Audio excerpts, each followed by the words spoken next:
Өдгөөгөөс 85 жилийн тэртээ Төвдийн Алс хязгаар нутгийн ядуу тариачин айлд нэгэн хүн мэндэлжээ. Хувь заяаны юр бусын тохиолоор нэг л өдөр хүүг 13 дугаар Далай ламын хойд дүрээр тодруулж, удалгүй түүнийг Төвдийн төрийн болон шашны тэргүүний суурьнд залхаар Лхас хот руу аваачжээ. Гэхдээ хүүгийн сэтгэлийн мухарт өөр нэгэн нууц оршдог байлаа. Peace Jam Production төлөвлөж байна. Don Gifford Engel, Evan Sonjif нарын бүтээл.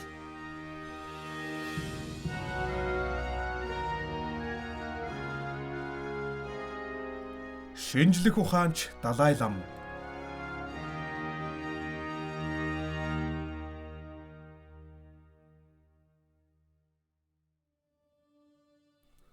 Би хүүхэд байхасаа л техник технологид их дурладаг байсан.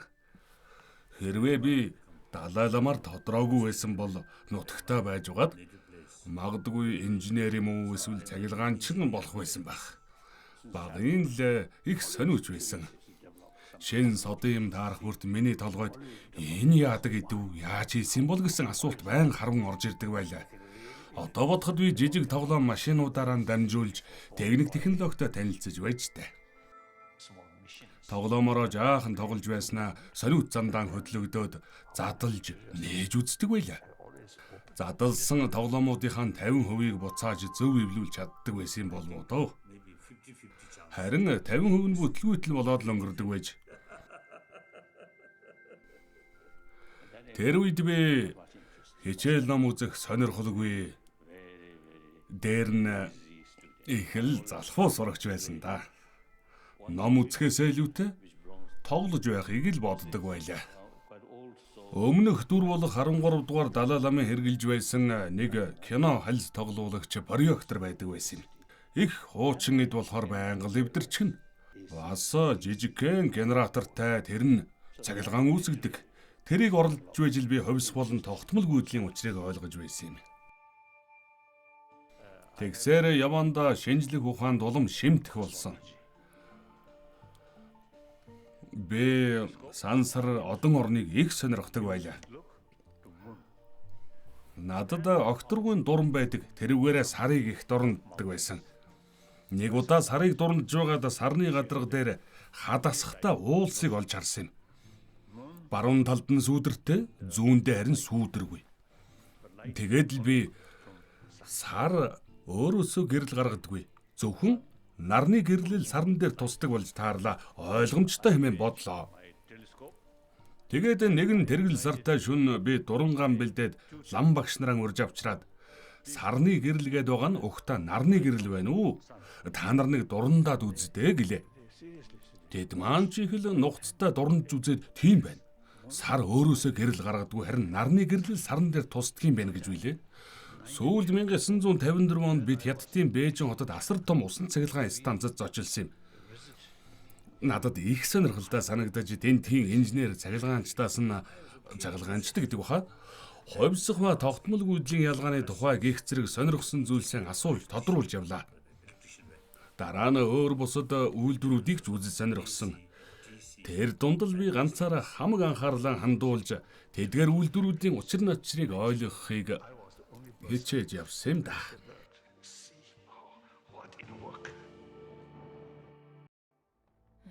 Коммунист Хятадын зэвсэгт хүчин 1950 онд Төвдөд нэвтрлээ. Залуу Далай лам Бээжин хотод олон сар байж төрийн дээд хэмжээний уулзалтууд хийсэн боловч түүнийг ласт босож ирэх үед мөнөө Хятадын засгийн газартай хийсэн хэлэлцээрүүдийн үр дүн эхнээсээ талаар болж хоёр улсын харилцаа таагүй болж эхэллээ. 1959 онд Хятадын засгийн газраас Далай ламыг баривчлах гэж байгаа тухай цуу яриа дэгдснээр 300 мянган төвд хүн Далай ламын ордныг хамгаалan хүрээлж жигсжээ. Харин Далай лам шүн дөлөөр нууцаар ордноос гарч зүгтэж чадсан байна. Үүнээс хойш 4 өдрийн дараа Хятадын зэвсэгт хүчин ордныг тойрсон жигсаалыг тараах арга хэмжээ авснаар Лхас даяар тэмцэл мөргөлдөөн өрнөв. Энэ мөргөлдөөн Төв даяар тархаж олон мянган хүний амьнаас егөөтөв.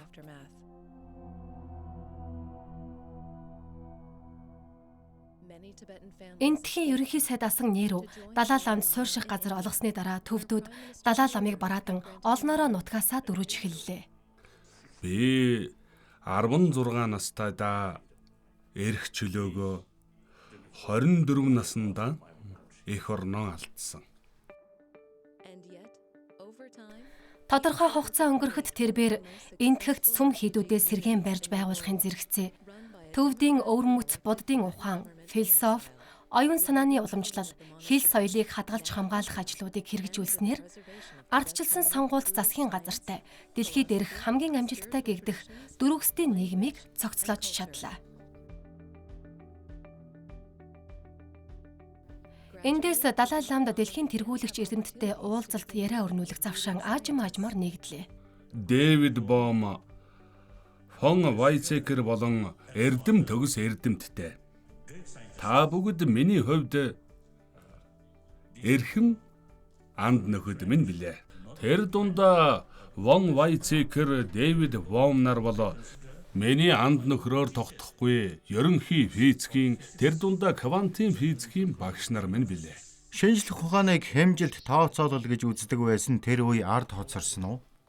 Ер нь шинжлэх ухааныг хүмүүс хэрхэн үзэхээс л хамаарна. Цаг хугацааны явцад шинжлэх ухаан өөрчлөгдөж шинжлэгдсээр ирсэн. Хэдэн зуун жилийн өмнөхөөс огт өөр болсон. Дахиад ч өөрчлөгдөж болох юм. Шинжлэх ухааныг заавал хэмжил тооцоолол гэж үзэх ёстой гэсэн туйлын хариулт гэж өг. Сүүлийн хэдэн зууныг дамжсаар шинжлэх ухааныг заавал хэмжигдэхүүн гэж үзэхээс илүүтэй бүхэлдээ тооцоологдохгүй зүйл гэж үзэж болох түүхэн хөгжлийн өөр үе ирээд байна. Эйнштейнийг харьцангуй тусгай онолоо гаргаж явахад Лондонгийн Times сонин үүнийг утга учиргүй дэмий зүйлгээд үл тоомсорлж байсан гэдэгтэй. Тэгэхэд Эйнштейн орчлын ертөнцийг бүхэлд нь цогцоор нь тайлбарлахыг зорж байсан уу? Бүхэлдлийн тухай ярьж байсан уу? Тийм ээ. Орчлын ертөнцийг бүхэлд нь нэгдмэл байдлаар буюу цогцоор нь тайлбарлах зорилгоод явж байсан. Эйнштейн нэг салбарын онол дэвшүүлээд байж байтал аяндаа салбар бүр тус тусдаа байха болж бүгд нэгдэж ирсэн. Тэгэхээр орчлын ертөнцийг бүхэлд нь тайлбарлах гэсэн оролдлого руу төгсөн нэг алхам болсон. 200-ны зааг дээр орчин цагийн квантын физикийг нээсэн сууд ухаантнууд болох Эйнштейн, Бор болон бусад эрдэмтэд анхдагч онолуудаа лабораторийн туршилтаар бус оюун ухаандаа төсөөлөн бодож бүтээсэн байдаг нь төвдийн боддын шашны урсгалуудыг хөгжүүлсэн оройлох эрдэмтэн мэргэд үзэл онолуудаа мөн л ийхүү оюундаа тунгааж бүтээсэн байдагтай адил төстэй юм хэмээн тайлбарлаж байв. Квантын физик нь буддизмын альва юм өөрийн мөн чанар талаас бодиттой оршин тогтнодгүй гэх математик буюу төв үзэлтэй их төстэй. Гайхалтай байгааз. Энэ айлчлалын дараагаар Далай лам шинжлэх ухааны өөр салбарын төлөөлөлтөд уулзлаа. Би Дээрхийн гигантын Далай ламтай анх 1983 онд нэгэн олон улсын хурал дээр уулзч байсан юм. Анх уулзахад л сэтгэл татан байдал, ухаалаг, төлөв төвшин даруй бөгөөд их сониуч зан чанар надад гүнзгий сэтгэл төрүүлж билээ. Биднийг эд яриа өрнүүлж сууж байтал туслах нь ирээд гарнаас нь сугадан Дээрхийн гигантэн явах цаг болоо гэхэд тэрээр надад хандаж наран салаад нэг хүрэлцэн ирээж тэгвэл хоёулаа энэ яриагаа үргэлжлүүлье гэж билээ. 1985 оны 2 дугаар сарын 1 өдөр утас дугарлаа. Утасны цаанаас нэг хүн намайг Франциско Варела гэдэг. Би тантай Парисаас холбогдож байна. Таныг Далай ламтай шинжлэх ухааны сэдвүүдээр уулзалт хийхийг зорж байгаа гэж дуулсан гэж билээ. Франциско Варела миний найз юм. Тэгээд Адам Эгэл охой санд ирж бид энэ том царс модны нүмерт суугаад ярилцаж байлээ. Франциско бид хоёр ямар сонирхолтой байгаагаа мөн Адам болон Майкл Саутман хоёр бас юу хийхийг хүсэж байгаагаа тодорхой хэлэлцсэн юм. Тэгэхэд надад Адам физикээр яах юм бэ? Таны мэдхүйн сэтгэл судлалаар уулзалт хий гэж хэлж байсныг санаж байна. Франциско Адам хоёр маш сайн богволж чадсан. Нэгнийхээ дутууг нөхөж ажил үйлс өрнөж эхэлсэндээ энэ бүхнийг ажиглахыг сайхан байсан. Үнэхээр л бүх зүйл өрнөсөн дөө. Хувьсгалын явцын хамгийн сонирхолтой хэсэг төдийгүй биологийн олон янз байдлыг тайлбарлахад хамгийн их хэрэг болдог зүйл бол байгалийн шалгаруулын нөлөө гэхээсээ илүү дотоод хүчин зүйлийн талаарх ойлголт юм. Тийм ээ. Хэрэв цаг уur огцом хөтөрвөл амьтад дагаад өөрчлөгдөх нь үнэн. Гэхдээ хэрхэн өөрчлөгдөх, яаж хуйсах вэ гэдэг нь гадаад гэхээсээ илүү дотоод хүчин зүйлийн үр дүн юм. Ер нь гадаад хүчин зүйлс нь хувьсгалд маш их нөлөө үзүүлж, дарамт учруулдаг хэдий ч эцсийн үр дүнг тодорхойлж чадахгүй. Энэ нь миний сонирхлыг их татсан. Учир нь энэ бол гэрлийн тусгалын нөлөөгөөр нүдний торлог бүрхүүл итвэгчтэй гэдэгтээ энэ зэрэг цөц ойлголт байгаа юм. Эдгээр нь яриад байгаа саад буюу нөлөө шүү дээ. Харин бидний харж буй бүхэн дотоод хүчин зүйлсээс шалтгаалж байдаг. Тэгэхээр гадаад дотоод хүчин зүйлсийг хамтд нь авч үзэж байж энэ бүхнийг тодорхой ойлгож авах юм шүү дээ. Хүрээлэн буу орчин дотоод хүчин зүйлсэд ямар нэг шахалт дарамт учруулдаг. Ингэснээр зүйлийн хувьсгал явагддаг байна. Тэрний өгсөн тайлбар тов тодорхой, маш нарийн, ихээхэн ач тустай байлаа. Шинжлэх ухааны тодорхой салбарт байр суурь эзэлсний зэрэгцээ. Буддын сургаалыг дагдаг ийм хүн тунчиг ховор. Тийм ч учраас тэрээр аливаа юмсыг шинжлэх ухааны болоод буддизмын гүн ухааны өргөн мэдлэгтэй дулдууд нь тайлбарлах чадвартай тул тун үр өгөөжтэй гэдэгт эргэлзэх юмгүй. Асар том сүүл тод байсан. Асар том хэмжээтэй сүүл тод дэлхийдээ мөргөлдөхөд далай тэнгисүүд ууршсан. Тэгээд юу болсон байх вэ? Хэдэн ч жил влээд мэдэхгүй юм. Маш олон жил агаарт тэр их усны уур нь үүл болж хуралдаж үлдсэн. Энэ нь амьд оршихуд асар хүчтэй нөлөөлж нүдэнд харагдах бүхэл амьд бит устсан. Хэн үлдсэн бэ? Өчигдөр дурдсанчлан бидний бичил найзууд буюу бактери. Тэгээд яагаачгүй зөв зүгээр. Тун сонирхолтой юм шүү. Хүн төрлөختөн цөмийн зэвсгээр өөрсдийгөө энэ дэлхийгээс арчиж болно л доо. Гэхдээ тэглээгээд гариг дээрх амьдрал үгүй болчихгүй юм. Энэ талаас нь хараад эренбэлж үзвэл бактери амьдралын модны ёроолд биш, харин орой дээр нь байвал таарах нь. Бактериуд хамгийн шилдэг нь. Бид бол ягавдаа ядмагхал амьтад шүү дээ. Үнэн дээр бид байгаль орчныг сүйдэлж их эмзэг болгож хувиргасан шүү. Ингэж шинжлэх ухааны олон эрдэмтдтэй уулзалт хийсний үр дүнд ийм уулзалт яриа өрнүүлэх нь аль аль талдаа харилцсан өгөөжтэй гэдэг нь үнэхээр тодорхой болж байлаа. Анхны уулзалт өндөрлсөний дараа би дээрхийн гигантэнд хандан та дахиад ийм уулзалт хиймээр байна уу гэж асуухад тэрээр тийм ээ хиймээр байна гэж хэлсэн юм. Хоёр дахь удаагийн уулзалтын үеэр нэг өдөр Норвегийн Осло хотоос уцаар ярьж Далай ламд Нобелийн инх тайвны шагнал хүрдээхээр шийдвэрлсэн тухай мэдэгдсэн.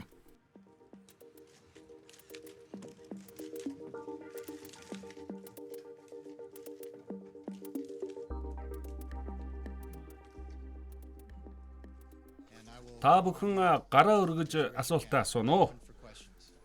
Та юуны тулд энэ шагналыг авах болсон бэ? Нэрлэлгүй хэлээч. Би өмнө хэлж байсан шүү дээ. Би сүүлийн 30 жил эх орноосоо дөрвөн амьдарч байна.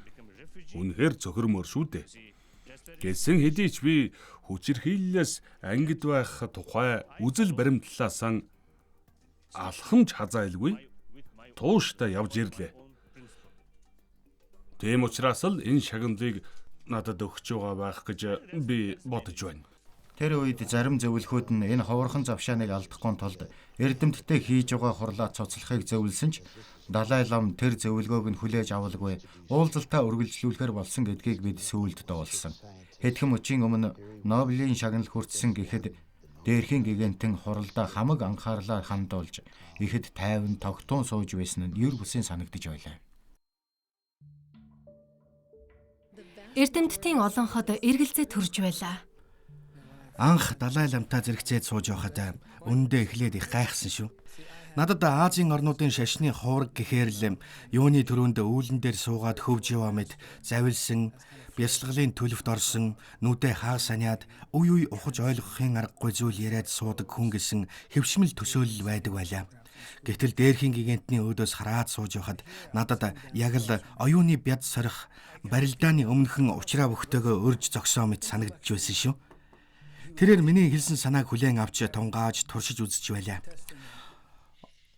Одоо би танд атомын туршилтын нэг үр дүнг танилцуулъя. Дан атомыг харж болох микроскоп шиг тийм техник бий юу? Саяхны хүртэл тэгж харах ямар ч боломжгүй байлаа. Харин сүүлийн 10-аас 15 жилд бид ихэд сонирхолтой нотлогоог хийсэн юм. Атом руу лазер тусгаснаар атомыг шууд гэрэлтүүлнэ. Дараа нь гэрлийн таслахад атом маш жижигхэн цэг шиг гэрэлтэж харагдана. Ингэж л харагдана. Юугаар тэгж харагдах вэ? Дуран аваагаар уу эсвэл микроскопоор уу? Үгүй энгийн нүдээр харж болно. Энгийнүүдээр үү? Энгийнүүдээр гинэ. Энгийн нүдээр их тод, маш тод, Тийм ээ, хичээж ихэн ч гэсэн асар хурц гэрэлтнэ. Хөдлөх үү? Үгүй ээ. Маш бичил орон зайд оршдог. Ионы өрх гэдэг юм. Сонирхолтой юм тийм ээ. Далай лам надаас асуулт асуугаад л бодоод л асуугаад л байлаа. Гараа баг хаан ил гаргаж ирээд л тэгж байснаа л ингэхий.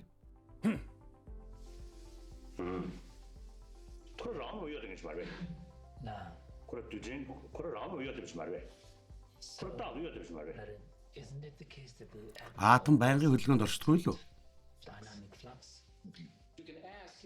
Та аливаа юмс туйлын тэг хэмдэ хөдөлгөө болдог. Энэ үед атомууд огт хөдөлгөөнгүй болдгоо гэж асууж болно. Уламжлалт физикт бол тийм ээ хөдлөхгүй гэж хариулна. Сонгодог физикт шүү дээ. Харин квант механикт бол үгүй гэж хариулдаг. Учир нь квант механикаар атом бол үргэлж бага зэрэг хөдөлгөөнд оршдог гэж үздэг. Энэ бол энэ туршилтаар нотлогдчихсон байна. Тодорхой нэг босго хязгаарт хүртэл хөдөлгөөн багассаар байгаад яг тэр хязгаартаа хүрээд хөдөлгөөн тогтворчдөг. Хичнээн хүйтэн температурт хүрсэн бай хөдөлгөөн яг л тэр хэмжээнд л үргэлжилсээр байдаг.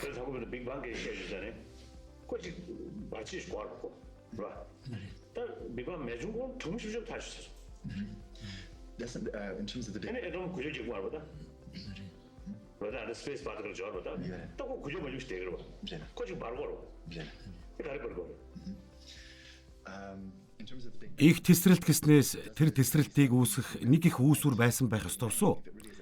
Хэрв их тесрэлт болсон юм бол тэр тесрэлтийг үүсгэх их үүсвэр байж л таарна.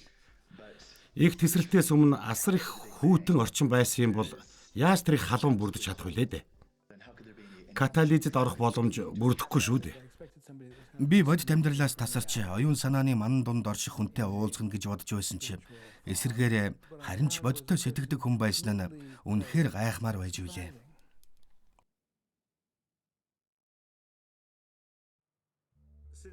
Өнгөрсөн 30 гаруй жилийн хугацаанд бид их олон эрдэмтэнтэй тэр дундаа ихэвчлэн Америкийн эрдэмтэн судлаач нартай сансар судлал, квант физик, сэтгэл судлал, мэдрэл судлал, биологи гэсэн 5 салбараар чухал уулзалт хэлэлцүүлгүүдийг хийж ирсэн юм. Сансар судлалын асуудлаар ихээхэн наривчлан хэлэлцсэн уулзалтууд өрнж байв. Жорж Гринстейн бид хоёр Амхерст коллежид хамт ажилладаг юм.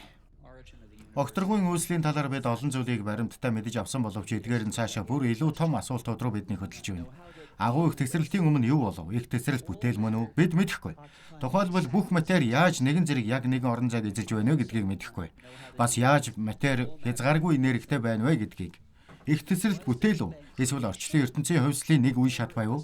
Эсвэл орчлын ертөнцийн их тесрэлтээс өмнө оршиж байгаад их тесрэлтийн улмаас одоогийн хэлбэрлөө орсон уу? Эсвэл их тесрэлтийн үр дүнд орчлын ертөнц бий болсон уу гэх олон асуулт урган гарч байна. Та бүтээл гэдгийг ямар утгаар хэлж байна? Их тесрэлтээс өмнө оргүй хоосон байсан. Тесрэлтийн дараа нь олон зүйл бий болсон гэж хэллээ. Ямар нэгэн зүйлийг бий болгоход хүргэсэн шалтгаан нь өөрөө бүтээл болж таарах уу? Огторгоо ямар нэгэн шалтгаанаар бий болсон бол тэр шалтгааныг нь бүтээл гэж болох болов уу? Би харин танаас л асуумаар байна. Гурав дахь таамаг нь огторгүй ертөнц үргэлж оршиж байсан. Тесрээд, тэлээд, зогсоод, агшаад дараа нь дахин тесрэх гэх мэтээр эцэс төгсгөлгүй үргэлжилж ирсэн гэж үздэг. Эцэс төгсгөлгүй тойрог шиг. Эхлэлгүй. Тийм үү? Таны тайлбарласан ярианаас үзэхэд физикчдийн дэвшүүлсэн таамаглалуудаас 3 дахь буюу огторгүй ертөнц үргэлж тэлж, тесэрч, дахин шинээр бий болж байдаг гэсэн магадлал нь ертөнцийн үүслийн талаарх буддизмын ойлголттой илүү ойр төхөм юм байна. Тесрээд дахин шинээр бий болоод гэсэн үг. Үүн дээр энэ дахин тесэрч, шинээр үүсэхдээ өмнөх байсантайгаа яг ижилхэн ертөнц дахин үүсч бий болоод байна гэсэн үг биш гэдгийг санах хэрэгтэй. Энэхүү бүрдүүлж байгаа элемент нь ч гэсэн адилхан биш юм. Тэгэхээр цаашин тийм ээ. цоо шинэ бүтэц элемент бүхий ертөнц үүсэх тул өмнө нь оршиж байсан ертөнцөөс өөр тусдаа ертөнц гэдгийг л ойлгох хэрэгтэй юм. Энэнд мэдээж буддизмын үлийн үрийн тухай ойлголт тодорхой үүрэгтэй. Би үүн дээр нэг зүйл нэмж хэлэх гэсэн юм. Манай гарыг бол ертөнцийн төв гэсэн хүн төвт үзэл санаа огт байгаагүй юм шүү. Содруудад тоошгүй олон тэр бумаар тоологдох ертөнцийн эхлэлийн тухай өгүүлдэг. Бидний дотор нь оршиж буй ертөнц бол өчүүхэн нэг хэсэг нь. Хэдэн мянган ийм ертөнц нийлээд хоёр дахь ертөнц болно. Дахиад олон мянган хоёр дахь ертөнц нийлээд гурав дахь ертөнцийн хүрээ болно. Гэх мэтээр цаашаа асар олон тэр бум ертөнц байгаа гэж үздэг юм. Сударт огторгүй ертөнц гэсэн ойлголтыг ихэд гоёмсог гэрлэн уншлагатай эсвэл тууранаас нь оч үсрэх мордтой гэрлийн хүрдтэй гих зэрэг гайхамшигтай гой сайхан зүйлстэй зөвлөсөн байдаг нь сансрын Хабблийн дуран аваагаар авсан зургнуудтай адилхан байдаг. Гол санаа нь тоолохын аргагүй асар олон огторгүй ертөнц бий. Эхлэл үгүй гэдгийг бас сайн бодож үзэх хэрэгтэй. Тэр олон тэр бум ертөнцид амьдрал байсан байж таарна. Тэр болгон ухамсар байсан л байж таарна. Тэгэхээр энэ өнцгөөс нь харуул их тесрэлт бол ертөнцийн түүхэн өчүүхэн жижигхэн хэсэг юм.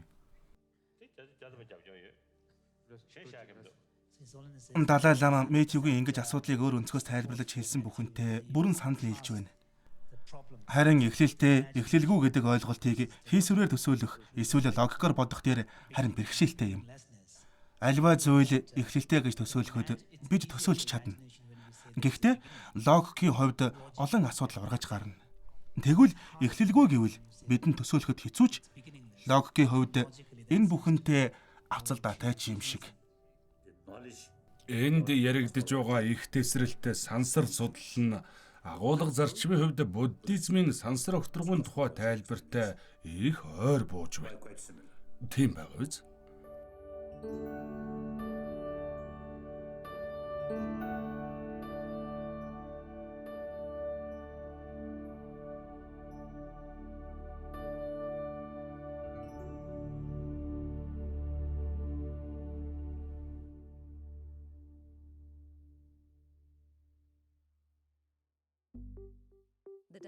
Квант физикийн талаарх уулзалт хэлэлцүүлгүүд өрнөв.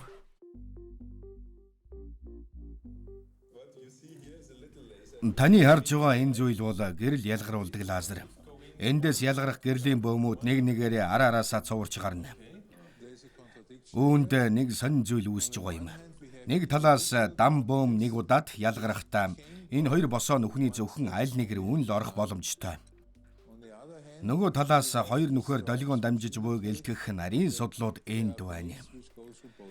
Тэгэхээр нэг мөчөд нэг л хаалгаар орж байгаа хэрнээ бас давхар яг тэр мөчөд хоёр хаалгаар хоёулангаар нь орж байгаа гэж харагдаад байгааг яаж тайлбарлах вэ? Энэ асуултаас үүдэж орчин цагийн физикт шинэ ойлголт бий болж байгаа нь туршилт хийж байгаа буюу ажиглаж байгаа хүн нь л бөөм бодит байдал уу эсвэл долгион бодит байдал уу гэдгийг шийднэ гэж ойлгоно. Тэгэхээр ажиглагч нь туршилтын мөн чанарт ихээхэн нөлөөлнө гэсэн үг. Энэ туршилтын үр дүн нь ийм байх ямар ч үндэслэл байхгүй шүү дээ. Физикийн шинжлэх ухаанд анхудаа ийм тайлбарлах боломжгүй үзэгдэл гарч ирж байгаа нь энэ. Зарим хүмүүс дан квантын үед ажиглагдж байгаа энэ үзэгдлийн тохиолдлоор бий болж байгаа зүйл гэж үзэж байгаа. Тэгэхээр энд хүрээд би өөрийн квантын физикийн дам бөөмийн тухай илтгэлээ дуусгая. Одоо тантай квантын физикийн бас нэг нууцлаг үл тайлбарлагдах үзэгдэл болох 2 ба түүнээс дээш бөөмийн холбоосын тухай ярилцмаар байна. Бид хос бөөмийн хооронд бий болсон холбоосыг орооцолдоон гэнэ. Гол утга санаа товчхондоо бол хос бөөм нэгнээсээ хэр хол оршихоос үл хамааран хоорондоо холбоотой байдаг гэсэн үг юм шүү дээ.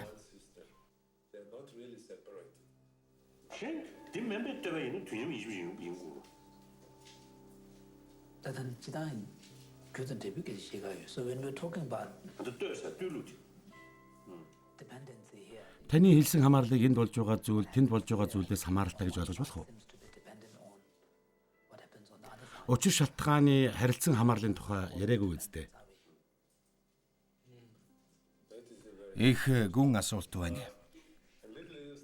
Жишээ болгоод үзье л дээ. Танд 2 шоу байна гэж бодъё. Та нэг шоуг нь хайна. Таны найз нөгөө шоуг нь хайна.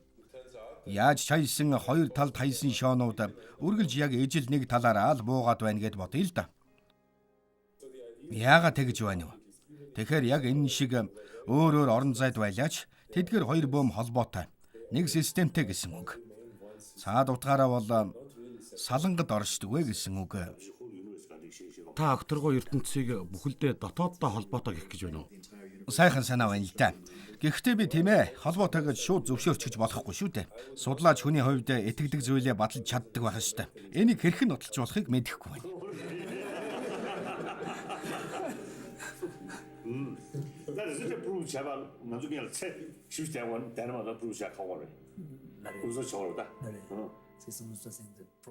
Дээрхийн гигантэн үүнийг батлах гэж зорих хүн бол маш урт наслах ёстой болох нэ гин.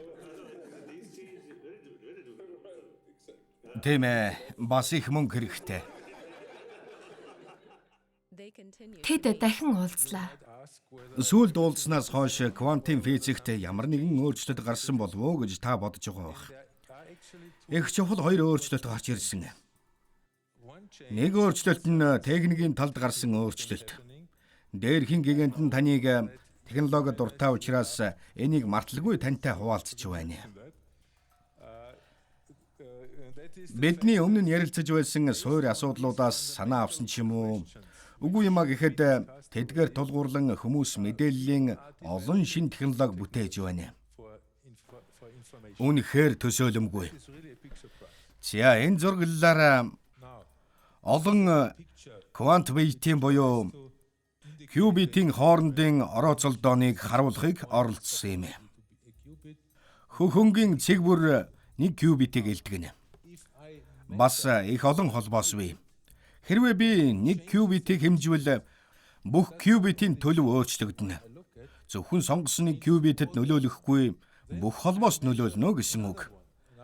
Дахиад өөрийг хэмжвэл дахиад л бүгдийнх нь төлөвт нөлөөлнө. Энэ байдлаар яг дарааллын дагуу зөв хийгээд байвал хүсч буй үр дүндээ хүрнэ гэсэн үг. Үр дүн нь тооцооллын ийм арга хаач байгаагүй. Энэ бол хүмүүсийн мэдих тооцооллын аргуудаас тэс өөр арга. Тэгэхээр бүхэл цогц тооцоо хийхийг зорьсон анхны технологид аргачлал юм. Ийм сэдвүүд их чухал. Ийм эдрэтэ асуудлаар ярилцахаар бидэнд олон эргэлзээ төрнө. Тэгээд цааш нь улам дэлгэрүүлж ярилцах хэрэгтэй болно. Энэ сэдвээр дагнсан эрдэмтэн судлаачид буддизмтэй уялдуулан ярилцах хэрэгтэй. Ялангуяа залуу шав нартай ярилцах хэрэгтэй шүү. Танай багтай. Тийм ээ, манай багтай. Квантын физикт гарсан 2 дахь том өөрчлөлт гэвэл бидний өмнөх ярилцлагуудад ярьсан зүйлсээс санаа авч өөрөөр хэлбэл тэрхүү яриан дээрээс үндэслэн квантын механикийн суурь дээр тулгуурлан шин санаануудыг хөгжүүлж байгаа явдал юм. Бид мэдлэг болон мэдлэгийг олж авах үйл явц нь бодит байдлаас дутхааргүй. Эсвэл бүр түүнээс ч илүү чухал байж болох юм гэж таамаглаж эхлээд байна. Бид үүнийг математикийн тооцоолол, туршилтуудаар баттган логик зөрчилдөөнтэй олон нөхцөл байдлыг тайлбарлаж тодорхой нэгэн хариу олж таниулж чадсаар байгаа. Гэхдээ энэ үйл явцыг бүрэн таньж ухаараагүй л байна. Яагаад ийм хачирхалтай байна вэ? Нас барахаас өмнө үүний учрыг олж хэмсэн. Тийм учраас би шинэ үзэл санаатай танилцахыг хүсдэг юм. Энд явагддаг хэлэлцүүлэг уулзалтуудаас гарч ирдэг шинэ санаанууд, таны яриан дундаас гардаг шинэ ойлголтууд миний сонирхлыг ихэд татдаг. Тэдгээр нь намайг физикийн ер бусын үзэгдлүүдийн тухай илүү ихийг мэдэж ойлгох гэсэн тэмүүлэлд хөтэлдэг юм гээхүү дээ. Би өнөөдөр тантай бодит оршихуйн тухай болоод тэдгээр нь бодиттой өөрийн гэсэн шин чанартай байдаг гэсэн санааг авч хэлэлцсэн шүүмжийн талаар ярилцахаар бэлдэж ирсэн. Ингээд эхлэх үү. Шинжлэх ухаанд аливаа тайлбарууд нь туйлын шин чанаруудад гэхээсээ илүүтэй уялдаа холбоонд үндэслэх нь зүйтэй гэж үзэж эхэлсэн нь асар том дэвшил болсон юм. Шрёдингерийн муура жишээ авъя. Энд хайрцаг байна. Хайрцаг дотор нь хийн хор агуулсан лонх байрлна. Мөн задрахгүй байх магадлал нь 50% цацраг идэвхт биет бас байгаа юм. Энэ хайрцагт байгаа цацраг идэвхт биет нь задрах эсвэл эс задрах гэсэн олон төлөвийн хооронд оршино. Квантын механикийн үүднээс болоо муур хагас өгсөн эсвэл хагас амьд байх ёстой. Гэхдээ энэ утгагүй сонсогдно. Яагаад гэвэл бид хайрцгийг нээгээд өнгийгөө харах юм бол тийм зүйл байхгүй. Дотор нь нэг бол өгсөн муур эсвэл амьд муур байна. Энэ дээр парадокс буюу логикийн зөрчил үүсэн гарч байгаа юм. Нэг зүйл дурдахгүй бол болохгүй. Энэ туршилт цэвэр бодлын туршилт учраас ямар нэгэн амтыг зоогоогүй шүү. Яг тийм, баярлалаа Жон. Джонни хэлж байгаа үнэн шүү. Би Шрёдингерийн гертэн зочилж байсан юм. Гэрт нь зөндөө олон муур байдаг юм билээ. Мууранд маш их хайртай хүн. Мууран дээр туршаагүй гэж найдаа. Тийм ээ. Энэ бол зүгээр л хийсвэр оюун ухааны туршилт гоё юм. Мууран дээр туршаагүй байж? Үгүй ээ. Хизээч туршиж байгаагүй.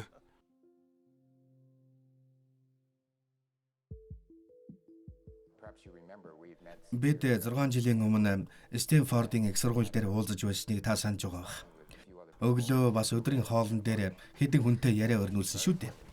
Энэ нь миний амьдралд тохиолсон маш чухал үйл явдал байсан юм. Энэ дэрснэр би хэм сурч мэдлээ. Би асуултаа матери болон амьдралын мөн чанарын талаар эхлүүлэе гэж бодож байна. Бид дэлхий атомоос бүрддэг гэсэн маш чухал зүйлийг мэднэ. Энэ зурагт металл гадаргуу дээрх төмрийн атомуудыг харуулжээ. Товгор дүрс бүр нэг атомыг илтгэж байгаа юм. Ингэж тогтоохын тулд маш хүйтэн орчныг бүрдүүлэх хэрэгтэй.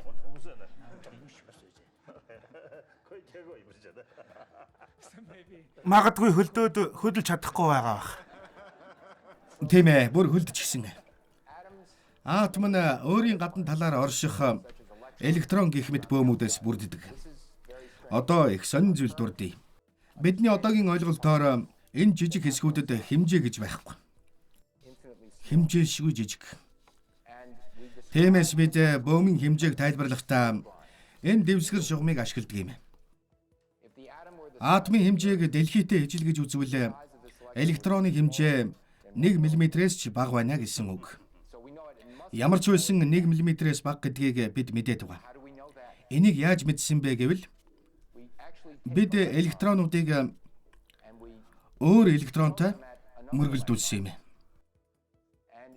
Хэрвээ электронд ямар нэг хэмжээ байгаа бол электроны эдгээр жижиг хэсгүүд цэг шиг хэмжээтэй электронтой мөргөлдснөөс арай өөрөөр шүү дээ. Электронууд хэмжээшгүй жижиг үү эсвэл цэг үү гэдгийг математик аргачлалаар таамаглан гаргаж болно. Тодорхой бит байгаа бол ямар нэгэн зүйл тордог болов уу гэж бодож байлаа. Таны хэлснээс би бит зүйл торох юм байна гэж ойлголоо. Мөн 2 электроны мөргөлдөөнийг харахад орон зай хэмжээс бүхий битүүд гэхээсээ илүү 2 цэгэл хоорондоо мөргөлдөж байгаа юм шиг харагдаж байна. Та үнэхээр зөв хэллээ.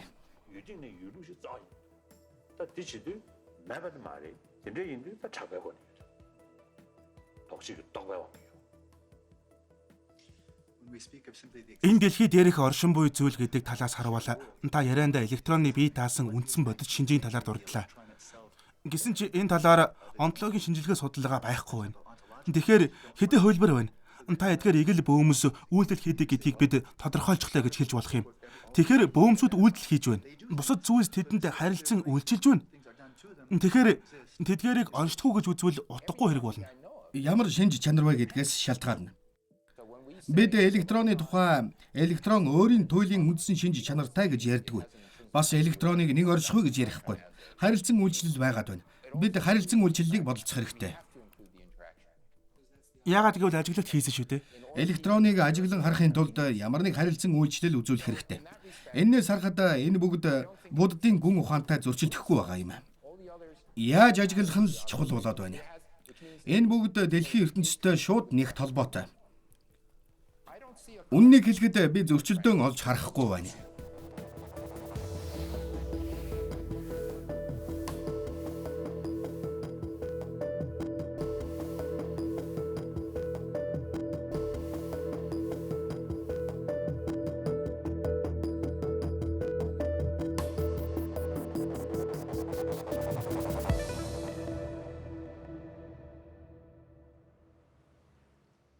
Миний бодлоор эхлээд Бурхны ном сургаалын ерөнхий ойлголтыг тайлбарлах нь зүйтэй байх. Би одоо төв дээр ирнэ, орчуулаарай. Бурхан багш гэгээрэлд хүрснийхээ дараа номлол айлтгаас зайлсхийж байсан. Бурхан багшийн сударт нэг сургаал байдаг юм. Тэрэн дээр хэн ч ойлгохгүй байх гэж би имэж байна. Тиймээс энэ ойд чимээгүй сууя гэсэн байдаг. Бурхан багшийн сургаалууд хоёр үнэнд суурилдаг.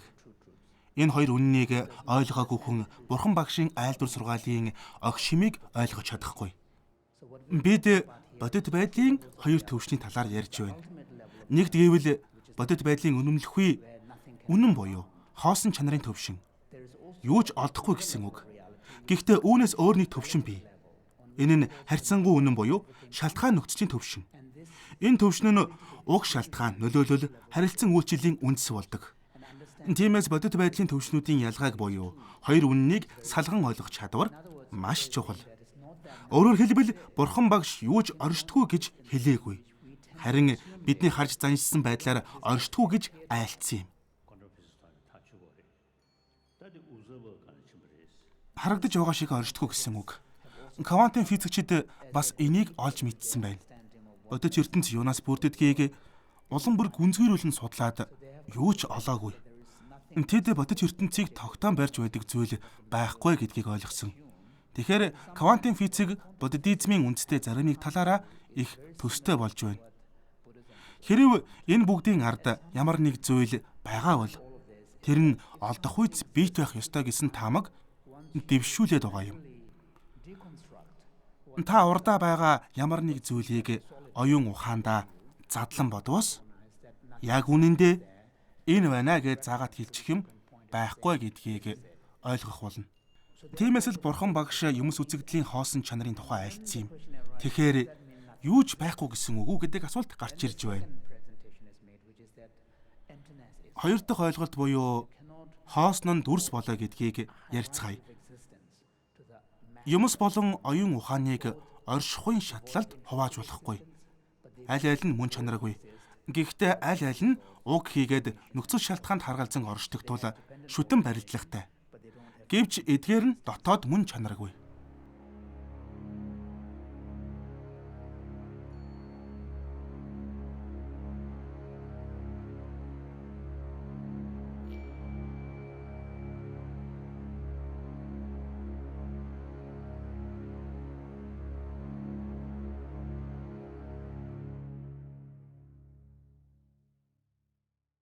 Шинжлэх ухаанч ярилцлага нь танин мэдхүйн салбарыг ч мөн хамарсан юм. Уур уцаар үзэн ядалт аливаад шунах, хорогдох гэх мэт сэтгэл хөдлөлүүд мунхгаас үүдэлтэй. Миний нэг Америк найз Эрдэмтэн Аарон Бек хэлэхдээ бид уур уцаарт автах үедээ урдаа байгаа бүхнийг сөрөг болгож хардаг. Энэ сөрөг бодлуудын 90% нь бидний төсөөлөл гэсэн юм. Бид юу олж мэдсэн бэ гэхээр хэн нэгнийг сөргөөр бодож түүндээ улам бүр автах үед бид тэр хүн рүүгээ давшилж эхэлдэг. Үнэн дээр бол бид төсөөлөл рүүгээ давшилж байгаа юм. Дайрч давшилснаар бид тэр хүнийг хохирооно. Гэхдээ тухайн хүн маань үнэн хэрэгтээ төсөөлж байгаагаас огт өөр хүн байж болно шүү дээ. Бид сөрөг бодолд автахын хэрээр хүн рүү дайрч давшлана. Тэр төсөөлөл дүр зураг л бидний бодол санааг үүмүүлээд байгаа юм. Түүнээс биш тухайн хүнтэй холбоогүй. Бид өмнө нь ташаа ойлголтын талаар ярьж байсан. Тийм шүү. Ихэнх үзэн ядалт буруу ойлголтоос үүсдэг. Энэ үзэгдэл улс орон үндэстнүүдийн дунд ч байна. Хүмүүс нэгнээ дорд мэтэр төсөөлөн бодох үзэгдэл ажиглагддаг шүү дээ. Ястай үнэн. Дэлхийн 2 дугаар дайны үед германчууд Оросуудыг араатан, адгуус, мангас мэтэр дүрслэн харуулж байсан. Ийм төсөөлөл авсан хүмүүс адгуусыг буудах хэрэгтэй. Тэд хүн биш шүү дээ гэж бодно. Миний бодлоор энэ буддын сургаалтай нийцэж байна. Сөрөг бодлууд мунхаг ташаа ойлголтоос үүсэлтэй байдаг. Дээрхийн гигэнтэй түр сэдвээс хазай. Та урд нь аливааг өргөн цар хүрээтэй харах хэрэгтэй гэж байсан. Хүмүүс аливаад хандах хандлага харах өнцгөө олохгүй байгаа учраас зовж шаналаад байгаа юм шиг надад санагддаг юм. Нэг жишээ дурдмаар байна. Би нэгэн удаа физикийн ухааны профессорт сэтгэл заслын эмчилгээ хийх болсон юм. Тэр хүн өөрийгөө Нобелийн шагнал хүртэх хэмжээний нээлт хийсэн гэдэгт итгэлтэй байж л дээ. Даанч шагналаа хүртэж чадаагүй. Үүнээсээ болоод сэтгэл гутралд орсон байлаа. Тэгэхэд би Нобелийн шагнал таны амьдралын хэдэн хувийг эзлэх вэ гэж асуутал 100% гэж хариулсан. Тэгэхээр нь та гэр бүлтэй юу гэж асуудал байгаа гэв. Тэгтэл таны гэр бүл хэр чухал вэ? Амьдралын тань хэдэн хувийг эзлэх вэ гэтэл эхнэр маань 20% эзэлнэ гэлээ. Тэгэхээр нь би та хүүхэдтэй юу гэж асуусан. Тэр хүн тийм ээ, манайх 3 хүүхэдтэй гэлээ. Тэгвэл хүүхдүүдтэй нь хэр чухал вэ гэтэл миний бодлоор ойролцоогоор 40% юм уу гэж хариуллаа. Тэгэхээр нь та хүүхдүүддээ цаг зав зарцуулдаггүй гэтэл үгүй би ихэнх цагаа физикийн төслүүдэд зарцуулдаг. Хүүхдүүдтэйгээ тийм ч их цагийг өнгөрөөж байгаагүй гэлээ. Тэгэхээр нь тэгвэл танд одоо ямар санагдаж байна вэ гэхэд тэр уйлж эхэлсэн. Та яагаад уйлав гэхэд хүүхэд нас минь санаанд орчихлоо. Аав маань яг ийм хүн байсан. Би юун дээр алдаж байснаа сая л ойлголоо. Аав маань ийм алдаа гаргасан. Би ч тэр алдааг нь давтаж байна. Хүүхдүүд маань намайг өгүүлж байгаа гэсэн юм. Тэгэхээр нь би тийм бол одоо таны хувьд хүүхдүүд чинь хэр чухал вэ гэж асуудал 80% гэсэн юм. Тэр цагаас хойш сэтгэл гутрал нь арилсан юм.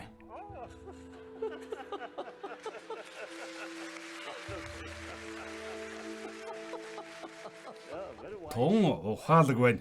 Бид энэ аргыг ажиглан шинжих бясалгал гэж хэлдэг юм шүү дээ. Тийм үү? Тийм ээ. Орчин цагийн сэтгэл судлалыг эртний энэтхэхийн тэр дундаа буддын сэтгэл судлалтай харьцуулбал хүүхдийн цэцэрлэгийн төвшөнд байна гэж би хаяа хэлдэг юм. Би шүтлэггүй хүн. Охиноо бодож л Далай ламтай уулзсан. Далай ламын дарамсаалаад байх өргөөнд өргөжсөн зочин бүр нэг ажиглагч авчрах ёстой байдгийг би мэдж байсан. Тэгээд охиноо баярлуулъя л гэж бодсон юм.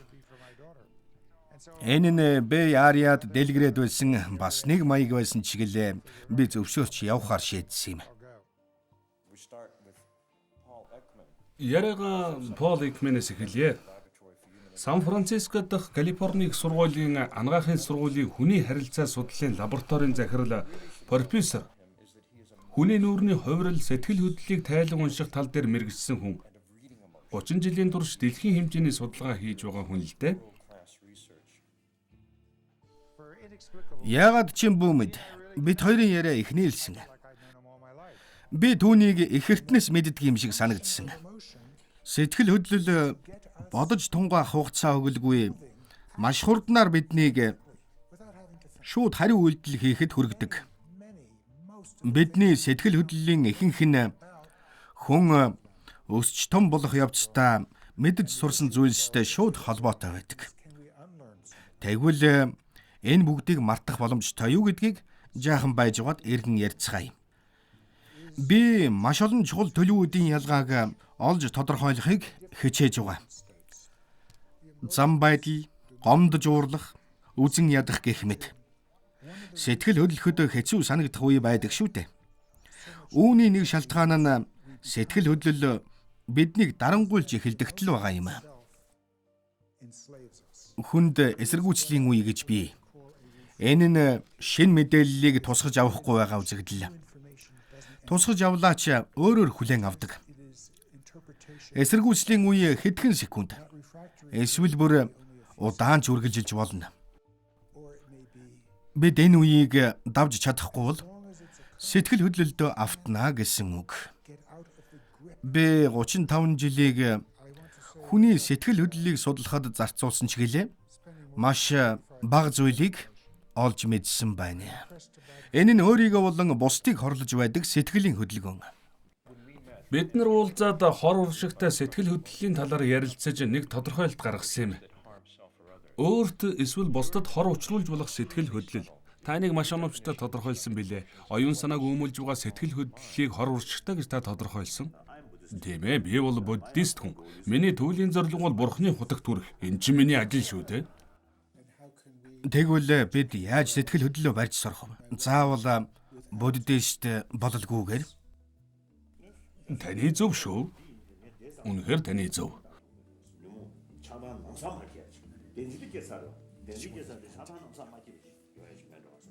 Хүн сэтгэл хөдлөлөө барьж бодол санаагаа өмөл өгөхийн тулд дотоод болон бусад зүйлсийн мөн чанарыг ойлгох хэрэгтэй. Зовлон нүүрлж болно. Өгөөжж болно. Гэхдээ тэр болтол сэтгэлээ зовоож шаналлах хэрэггүй юм.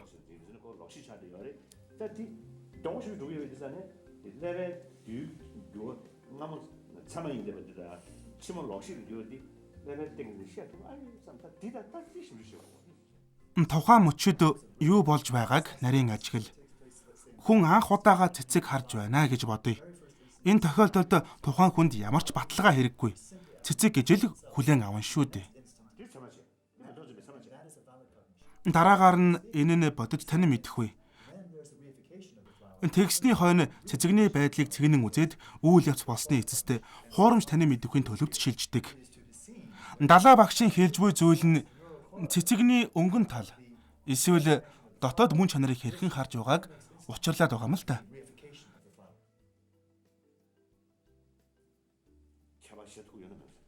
Тиймээс тархийг судалснараа бодит хоормог дүрт гэсэн хоёр таны мэдэхгүй ялгааг ойлгох боломжийг судлавал илүү сонирхолтой.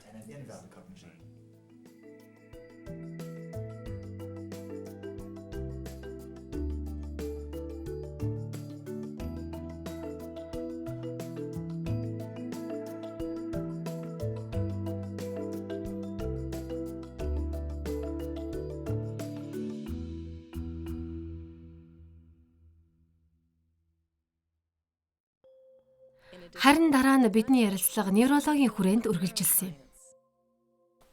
Невробиолог гайхамшигтай эд. Энэ чиглэлийн дагуу бид илүүтэй судалж түгээн дэлгэрүүлбэл 7 тэрбум хүний аж амьдралд их л тустай юм болно да. Би далаа багшд бараалгасан явдал бол тэрвэр олон зууны турш төвдийн лам нарын сэтгэл оюун ухааныг төлөвшүүлж боловсруулан хөгжүүлж ирсэн арга барилд шинжлэх ухааны үүднээс далайцтай судалгаа явуулахыг зорж байсан явдал. 1992 оны тэр нэгэн өдөр далай багшид бараалгахад надаас нэлээд нухацтай асуусан л да. Та сэтгэл готрол, айдас, стрессийг орчин цагийн неврологийн аргачлалаар ангаадаг. Тэгвэл дээрх аргаар нэгүүлсэл, нэмжин сэтгэлийг судалж болох уу? Энэ нь намайг хүн нойрноос сэрэх мэтэл болсон. Төвөгтэй гэхээс ондоо хариулт тэр үед надад үнэхээр байгаагүй. Ингээд энэхүү шинжлэх ухаанч хамтын ажиллагаа эхлэх тэр үед неврологч Франциско Варела хүнд өвчтэй байлаа. 2000 онд тэдний хамтын судалгааны үр дүнг таниулах уулзалт зохион байгуулжээ. 1997 онд манай нөхөр хүнд өвчөө олж хорт хавдар тусснаа мэдсэн. Тэгээд бид элэг шилжүүлээ суулгуулах мэссэл хийлгэх хэсгээ шийдэх хэрэгтэй болсон. Амьдрах эсвэл өөхөх гэсэн сонголт өмнө маань гарч ирсэн хэрэг. Гэхдээ манай хүн яг тэр үедээ Месослоос татгалцахаар шийдчихсэн байсан. Тэгтэл далай багшаас эрүүл саруул болж шинжлэх ухааны тусын тулд эхийг бүтээн тойрваарай гэсэн факсыг хүлээж авсан. Франциско маань уншаад намайг амьдралын төлөө тэмцэх ёстой гэсэн дохио ирүүллээ гэд гаргах ёстой байсан тэр шийдвэрээ эргэл буцалтгүйгээр гаргасан. Танд маш их баярлалаа. Үнэхээр таатай мэдрэмж шүү. Баярлалаа.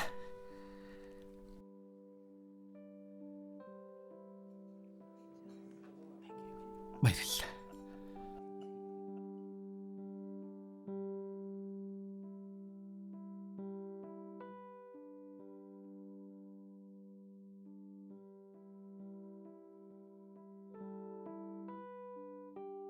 Эртний сайн анд маань байгаа юм мундаг эрдэмтэн шүү.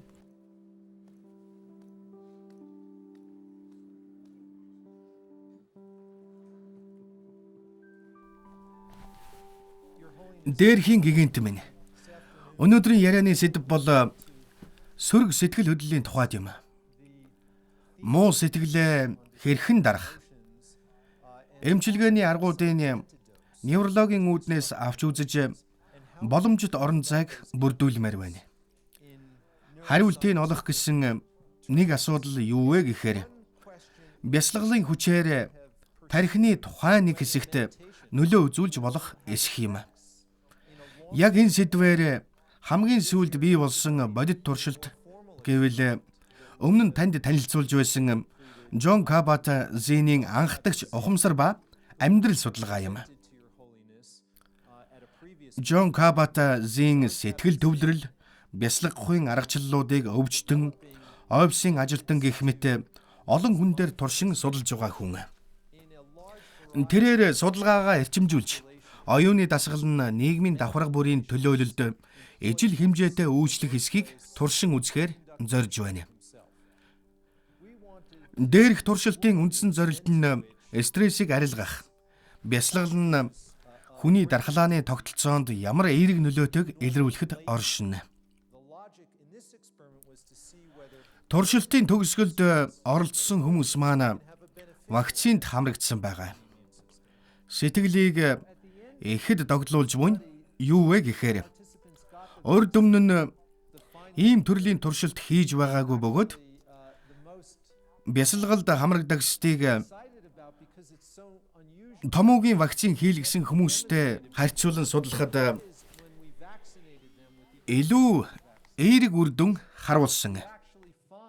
Одоо бид дээрх туршилтыг MRI аппарат ашиглан тархийг илүү сайн судалж уурэг тархины амигдала буюу төгшүүр мэдэрдэг төвийн нарийн судлах бүрэн боломжтой болно.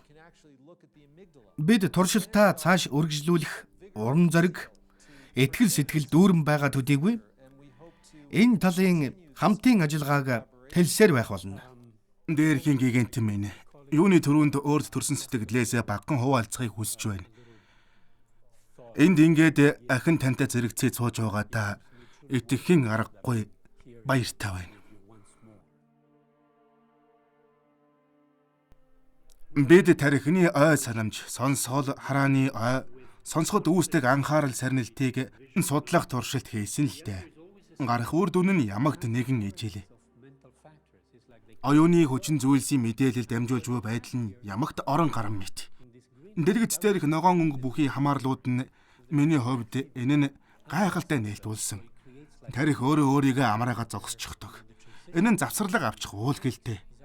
Нэгээс нөгөөд шилжих хоорондоо завсарлага авдаг орон зай байгаа нь манай туршилтаар батлагдаж байгаа юм.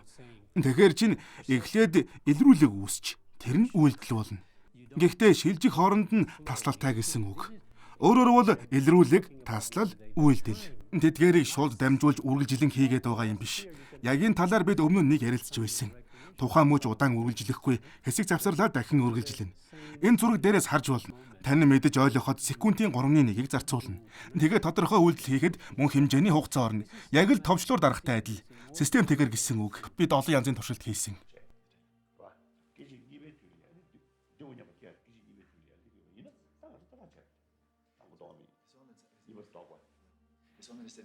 Дээрхийн гигантэн одоо тайлбарлах гэж буй зүйлтэй таныг санал нийлхэсийг мэдмээр байна гин.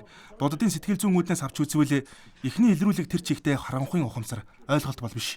Удаах явцсан юу ч байсан хэр их хугацаа орсон ч хамаагүй тэрэл мөчтөө ойлголтод тулгуурлаж оюун санаа илэрч эхэлнэ. Яг тийм. Аливаа агшинг 150 миллисекундээс ихгүйгээр багасган тооцох боломжгүй. За бүр 20 зуурын игшин байлаач 150 миллисекунд тавьцаал үргэлжлэнэ. Одоо ингэж ярьж байгаа маань ч гэсэн хөөх гэдэл игшин зурдал болж байна. Тэгэхэр чин бидний тарих эдгээр хүүхээр л хэлбэлзэж ажилдаг гэсэн үг. Харанхуйн ухамсарч бай, нүдэ анаад үүсэх сэтгэхүйн зураглалч бай. Бүгд тэрэ ээжил. Эцсийн байдлаар санаагаа хэлэхэд энэ эмэгтэй өндөр түвшинд бэлтгэгдсэн хүн биш ч гэлээ. Бидэнд бясалгал сайн хийдэг, тухайн агшинг илүү наривчлалтай мэдэрч, гүн ойлгож чаддаг тийм л сэтгэл зүйн бэлтгэлтэй хүмүүс шаардлагатай байгаа юм. Жишээлбэл ирэх 5 сард Францын Дордоны сүм хийдийнхэнтэй хамтарч туршилт явуулна. Мэтью ирж туршилтанд маань оролцвол бас болох юм шүү дээ. Хэрвээ эгэл хүмүүсийн туршлагатай бясалгаагч төвлөрөгч нартай хамт хамруулж үр дүн нь өөр байвал цаашид судалгаагаа улам бүр наривчлан судлах боломж нь бүрдэх юм. Ингээд эцэст нь хэлэхэд гагцхүү зарчмын хувьд биш. Өнөөгийн бодит хэрэгцээний үүднээс бид бүгд яг энэ чиглэлээр хамтрах таатай боломж бүрэн бүрдсэнийг дуулгахад үнэхээр таатай байна. Дээрхийн гигантэн танд маш их баярлалаа. Ирсэн зочдын дунд Франциско Варела, Ричард Дэвидсон, Мэтью Рикард нар байсан юм. Мэтью хувраг болохоос өмнө молекулын генетик судлаач, шинжлэх ухааны доктор цолтой байсан бөгөөд манай туршилтын арга зүйг бий болгоход туслахаар ирсэн нь энэ юм. Шинжлэх ухаанд суурилагдсан судалгаанууд үнэхээр гайхалтай. Мэтью шиг сэтгэлээ бүрэн төлрүүлж чаддаг хүн манай туршилтанд оролцохоор ирж. Тиймээс хөндлөнгийн сатааруулга бүрт үргэлж бэлэн байдаг. Үр дүн нь өөр. Туршлагатай бясалгаагч нараа оюун бодолдоо юу болж байгааг сайтар ухамсарлан мэдхээс гадна тэдгэрийг ажиглах чадвар суужчихсан байдаг.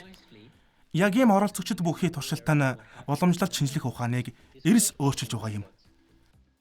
Нэг хэсгийн ямарваа нэг хамааралгүй, нөгөө нэг хэсгийн тухайн нөхцөл, орчин, хүнийг тусгаж судална. Ийм байдлаар шинжлэх ухааны судалгааны цөм рүү энэ санаагаа жинхэнэ утгаар нь оруулах сэтэл үүснэ. Яагаад? Учир нь юу гэхээр сэтгэлийг судлах нь өөрөө шинжлэх ухаанд туйлын сонирхолтой юм. Аль аль нь та бидэнд мэдлэг олгоно. Бас эцсийн дүнд шинжлэх ухааныг хөгжүүлнэ. Тэд тодорхой хэмжээний мэдлэгт хүрлээ. Үнэхээр гайхалтай. Энэ зүгээр ч нэг таамаг төдийхөн биш, туршилт явуулснаар бараг л баталж чадлаа шүү дээ. Энэ бүсгүйн тархины зургийг бид 3 хэсэг туваан харуулсан. Одоо танд тэрийг үзүүлэх дээрхийн гигантэн минь. Энд харагдаж буй хэсгүүд нь оюуны ачаалал их ирэхэд илүүтэй тэлж өгч байгаа юм. Тийм байна. Энийг дээрх аргачлалууд ашиглан судалсан байх. Ер нь бол хүний тарих унтаж байхдаа илүү идэвхтэй байдаг. Энийг яг энэ аргачлалаар судалсан болохоор мэдрэхүүн хэсгүүдэд идэвхжилд очдгийг бид тодорхойлсон юм. Тэгэхээр таны хэлж байгаа үнэн маргаангүй. Эмрайн тусламжтай бид ямар ч орон зайг илүү наривчлалтайгаар харна. Ийжигээр асар богино хугацаанд хурдан харах боломж бүрдэж байгаа юм. Харин үүнээс болохоор химийн нягтрал, химийн сонголтыг харах гэж ашигладаг. Ямар нэг тодорхой зүйлийг өөр зүйлтэй харьцуулан ашиглахад энэ аппарат бодит давуу тал юм. Бидний харж байгаа энэ химийн туршилт олон талын сонголттой. Тэгэхээр энэ аппарат гайхамшигтай төдийгүй нарийн бүтэцтэй байж таарна. Гайхалтай юм. Айхтар үнэтэй ид баг шүү. Харамсалтай нь дараагийн тавлсан уулзалт болохоос ердөө хэдхэн сарын өмнө Франциско Варелягийн бие улам муудан дордсон юм. Илэгний хавтартайгаан тэмцээд хүчрээгүй. Эдгэршгүй хүнд өвчин. Хамгийн сүүлдээ Францискотой орчин үеийн харилцааны технологи ашиглан сүлжээгээр холбогдсон л доо. Бийжлэн уулзаагүй. Мэдисэн Парис хоёрын хооронд дүрсээ хараад л ярилцсан. Үнэхээр сэтгэл хөдлөм. Өглөөний амгалан айлтхын эрхэм андам энэ. Анд нөхрөөс гадна миний хувьд та хуурай дүү минь билээ. Далай ламыг уцтах үеэр би нөхөртөөгөө хамт ойж таарсан. Манай хүн юм ярих нь битгий хэл хөдлөгч тэнхэлгүй болчихсон байсан. Гэвч Далай ламтай ярилцаж байхдаа хамаг анхаарлаа дэлгэцэнд хандуулсан байлаа. Яг л усан сан руу шумбоо орох гэж байгаа юм шиг. Тэр хоёр биечлэн уулзан хөөрөлдөж байгаа юм шиг санагдсан. Энийг харсан хүмүүсийн сэтгэл их хөдөлсөн байсан. Ах дүүгийн барилдлагтай хувьд таны гэх нандин сэтгэгдлээ хуваалцмаар байна. Шинжлэх ухаан ялангуяа невролог судлалд таны оруулсан хэмжээлшгүй хөв нэмэрт гүнэ талархал илэрхийлээ. Түүнчлэн бидний хамтын ажиллагаа боддын гүн ухаан, шинжлэх ухааны хувьд хүний сэтгэлийг судлахад мөн танихад та дөрвтэй нөлөө үзүүлсэн нь бусад салбар шинжлэх ухаанд ч үр өгөөж өгч чадсан. Бид үргэлж санаж явах болно. Насан өөд болтлоо таныг дурсан санаж явна. Нэг жилийн дараа Францискогийн эхнэр хүүгийнхээ хамт далай багшид бараалгасан юм. Миний хүү одоо хэдтэй? 10-тай. Оо за. Тэгвэл чамааг төрхөөс бүр өмнө би аавыг чинь таньдаг байсан юм байна. Үнэхээр сайхан байна шүү. Баярлаа. Тэрнээс гадна Далай лам хаа явсан газраа нөхрийн минь зургийг нандинан авч явдгаа бидэнд хуйчилсан юм. Мөн тэрээр нөхөртэй минь хамт эхлүүлсэн буддын гүн ухаан хийгээд барууны шинжлэх ухааныг цаашид хослуулан хөгжүүлэх их үйлсээ үргэлжлүүлсээр байх болно гэдгээ амласан.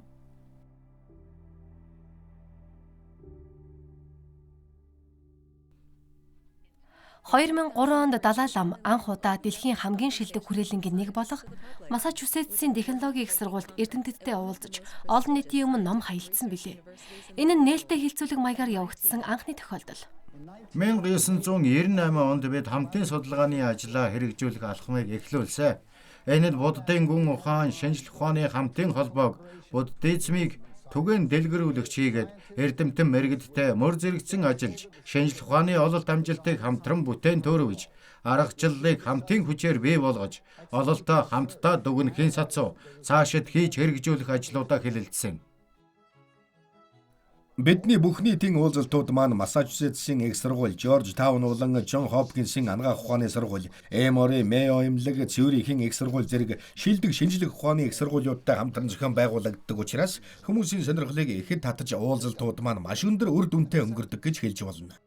Одоо би хүмүүсийг өөрчлөхийн тулд оюун ухааны төсөөллийг хэрхэн ашигладаг вэ гэсэн асуудлаар хэдэн зүйл тайлбарлахыг хичээе. Би оюун ухааны төсөөлөхийн дотоод шинжилгээ болон түүний тогтолцооны тухай ярина. Гэхдээ юуны өмнө би маш даруухан байх ёстой гэдгийг хэлмээр байна. Таны сая ярьсан үг үнэхээр гайхалтай. Энэ нь надад шинжлэх ухааны салбарт бидний мэдлэг хэр нэмгэн байна. Бид ямар хязгаарлагдмал хүрээнд бодож сэтгэж байгааг санууллаа. Бид тоосгоор нь өрж бүтэн хан босгож чадна гэдэгт найдая. Гэхдээ бид үнэндээ даруухан байх ёстой. Энэ бол оршил байлаа.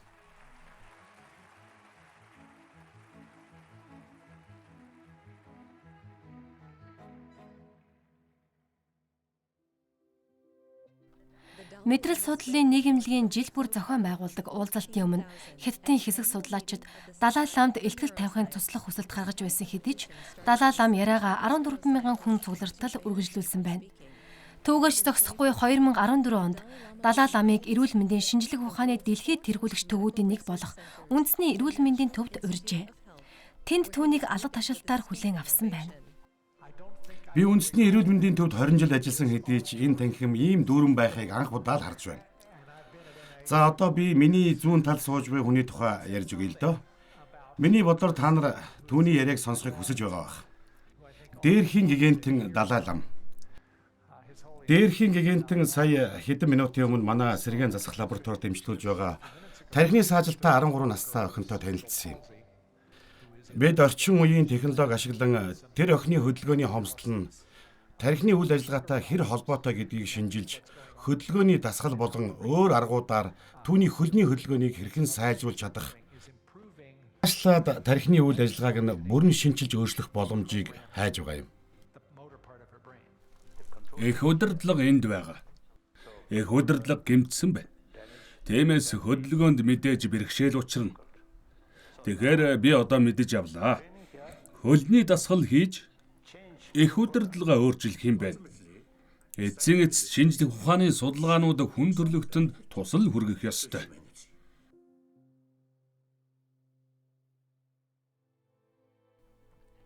Үүнийг компани эсвэл холбогдох бүхий хүмүүс хийсэн үү? Хамаагүй би үүнийг маш их үнэлж байна. Одоо чи харж байгаа үсттэй энэ ямар хэрэгтэй зүйл гэдгийг. Тэгээд миний бодлоор Европт нөхцөл байдал нь харьцангуй илүү юм. Гэтэл эсрэгээр нь Африкийг харъя л да. Ядуу хүмүүс маш их. Тийм ээ. Ер нь хөгжиж буй орнуудад зовлон зүдгүүр аимшигтай их байна.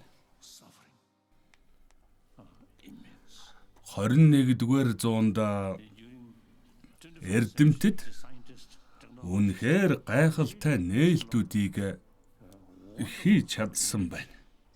Харахгүй юу? Та хүрч болно. Гар хүйтэн байгаа шүү. Суулгасан төхөөрөмж нь энд байгаа. Харж гинөө. 10 дугаар нурууны мэдрэл нь одоо үүгээр явж байна. Энэ болж байна гэж үү? Авгаа үр дүн байна. Шинжлэх ухаан технологи гэхэд гайхалтай. Үнэхээр гайхалтай. Энэ өдөр Далай лама шинжлэх ухааны олон салбарт хосгүй нэмэр оруулснаа үнэлүүлж, нэр хүндтэй шагналын эзэн боллоо. Джон Темплтоны сангийн мэдээлснээр тэд Далай ламын уламжлалт шинжлэх ухаан болон буддизм хоорондын холбоонд анхаарлаа их хандуулсныг үнэлсэн гинэ. Ялангуяа энэрэнгүй сэтгэлийн талаарх шинжлэх ухааны тойм гаргаж, түүнийг ашиглан дэлхийн хүрээн дэх гол асуудлыг шийдэх арга олох тэмүүллийг дэмжиж байсныг дэмжижээ. 40 гаруй жилийн өмнө байгуулагдсан Темплтоны шагнал бол жил болгон олгогддог дэлхийн хамгийн том мөнгөн шагналуудын нэг юм. Далай лам энэхүү шагналаа энэтхэгийн ядуу буурай хүүхдүүдэд хандивлаж, цаашдаа ч шинжлэх ухааны судалгаануудыг санхүүжүүлнэ гэж мэдэгдсэн байна. Далай лам олон эрдэмтдтэй хамтран ажилладаг. Тэдний дунд Ричард Дэвидсон ч байна. Уг харилцаа байгаагүй бол миний бодлоор Биллав зарим гол нээлтээ хийхгүй л байсан байх болов. Энэ миний хувьд маш чухал болон үр дүнтэй харилцаа байсан юм. Үүний үр дүнд гарсан нээлтүүд шинжлэх ухааныг оронгоор нь өөрчилнө. Нейропластист буюу тархины уян чанар гэдэг нь хүний тархи ямарваа туршлага хуримтлуулвал өөрчлөгдөнө. Юм сурвал бас өөрчлөгдөнө гэдгийг хэлж байна. Хүний тархи түүний амьдралын ихэнх хугацаанд нь өөрийн эрэхгүйгээр байнга ховсон өөрчлөгдөж байдаг. Сүүлийн судалгаа юу харуулсан бэ гэхээр дундаж насанд хүрсэн Америк хүний тархи нь 47% хүртэл өөрчлөгддөг юм байна. Энэ нь түүний юу хийж байгаагаас үл хамаарч байна. Үүнийг харж болно. Энэ бол гамма долгионы өндөр хэлбэлзлийн үзүүлэлт. Энгийн хүний гамма долгионууд нь ердийн нөхцөлд маш богино хэмжээнд хэлбэлздэг. 1 секундээс бага хугацаанд. Тэгтэл бясалгал нэлээд хугацаанд хийдэг хүмүүсийн энэ үзүүлэлт нь маш өндөр хэлбэлзэлтэй байна. Уг хэлбэлзэл нь тухайн хүний төвлөрсөн байдалтай шууд холбоотой. Гэхдээ зарим тохиолдолд ийм байдал хүний мэдрэх үеийн хэд хэдэн дохио эсвэл оюун ухааны болон бодлууд нэгэн зэрэг тодорхой нэг агшин төвлөрсөн нөхцөлд бас ажиглагддаг. Энэ үед бид гаммагийн дэлбэрэлтийг харна. Харин одоо энэ бол маш сонирхолтой. Бид анх удаа хүний тархины эс дэх эпигенетик буюу генийн гадна талын хүчин зүйлсийн өөрчлөлтийг бодитоор харах технологитой болсон юм. Тиймээс одоо бид цусны эсийг аваад түүнийг плюрипотент буюу ямар ч бие махбодод хувирдаг толгуур эс болгоод дараа нь уг толгуур эсийг дурын эс болгож чадна. Үүний өөр нэгэн боломж гэвэл бид толгуур эсийг хүний тархинд байх мэдрэлийн ямар ч төрлийн эс болгон хувиргаж чаддаг болсон. Ингэсэн тохиолдолд бидэнд уг генийг анхан шатны хөгжлийн үед нь ажиглах боломж нээгдэж байна гэсэн үг. Энэ бүхэн шинжлэх ухааны шинэ эренг нээж үүгээр бид хүний тархийг өмнө байгаагүй өнцгөөс харж чадна. Үүний зэрэгцээ бас нэг зүйл мэдхэн чухал. Тархины өндөр идэвхжил нь хүний амьдралд 3 удаал тохиодог. Хүн төрөхөд, суралцахад, өсвөр наснд.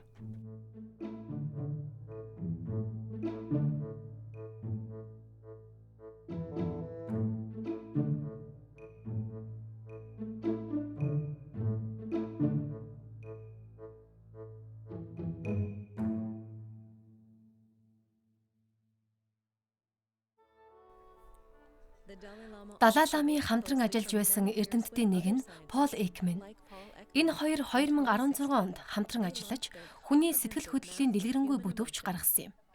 Лерхийн гигэнтэй би таныг зөв сонссон бол та хүний сэтгэл хөдлөлийн бүтэвчийн тухай ярьж байна уу? Тийм ээ. Хүн гэдэг амьтан бид гайхаад баршгүй оюун ухаантай. Бид нэг бол аз жаргалын булаг мэт ундарна, нэг бол зовлон завинлын булаг мэт оргилно. Хүнд бүх хэрэгцээт зүйл байвч тэр хүн аз жаргалгүй амьдарч болно. Бид 2 жилийн турш 7 хоног бүр уулзаж хүний сэтгэл хөдлөлийн талаар бүрэн ойлголт авахын тулд бидний гаргаж авсан бүдүүвчийг яаж ашиглах нь илүү үр дүнд хүрэх вэ гэдэг талаар ихэд ярилцсан юм. За тэгээд үүнийг яаж дүрслэн харуулах вэ? Уг бүдүүвчийг гаргах явцаа үүний зэрэгцээ байн гарах асуултанд хариулах, бүдүүвчийг яаж зөв зохион байгуулах гэх мэт дээр анхаарсан. Би урд өмнө 50 жил хүний сэтгэл хөдлөлийг судалсан ба энэ хугацаанаас хавьгүй илүү зүйлийг энэ үед бодож чадсан юм. Бид сэтгэл хөдлөлийн улмаас өлбөрч хүч чадна. Бид сэтгэл хөдлөлийн улмаас амиач хорлож чадна. Гэхдээ хүний байгалийн ирмэлзэл нь түүнийг давмгаалах сэтгэл хөдлөлийн хүчний дэргэд бол маш өчүүхэн зүйл. Энэ хүч л амьдралыг авч явна. Хүмүүс бид уг нь өөрийн оюун ухааныхаа илүү чадамжаа ашиглан сэтгэл хөдлөлөө барьж авах ёстой юм. Шинжлэх ухааны уулзалтууд үргэлжилж молекулын биолог болон генетикийн асуудлууд руу орж эхэлжээ. Би нэг асуудлын талаар тодорхой ярмаар байна. Эцэг эхийн тархины эсийн итвэх хэр өөрчлөгддөг вэ? Энэ нь тэдний хүүхдийн онцгой байдалд хандах хандлагад хэр нөлөөлөх вэ? Үүний зэрэгцээ би энд нэг тодорхой зүйлийн талаар ярмаар байна. Энэ магадгүй ихэд шинэлэг байх. Эцэг эхийн нөлөө нь тэдний хүүхдэд амьдралын турш яаж үлддэг вэ?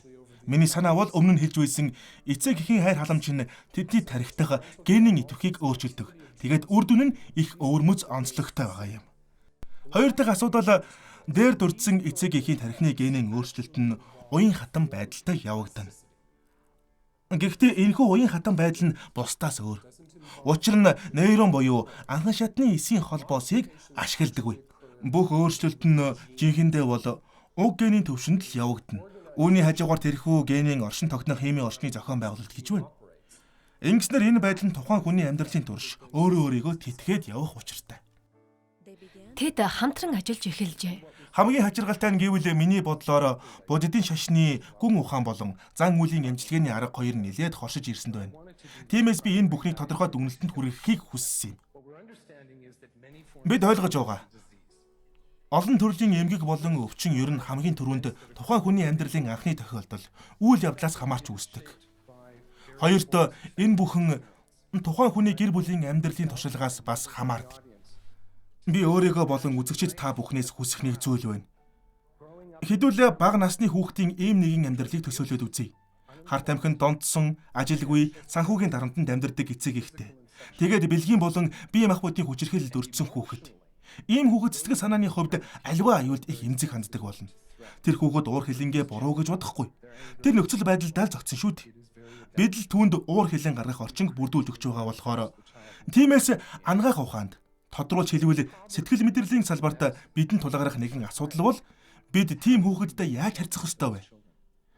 Бид ийм төрлийн уур уцаарыг яаж зогсоох вэ?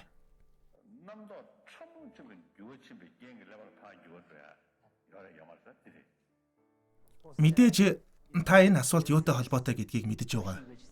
Дээрхийн гигантын түүнээс хүмүүс олонтаа асууж сонирхож байсан.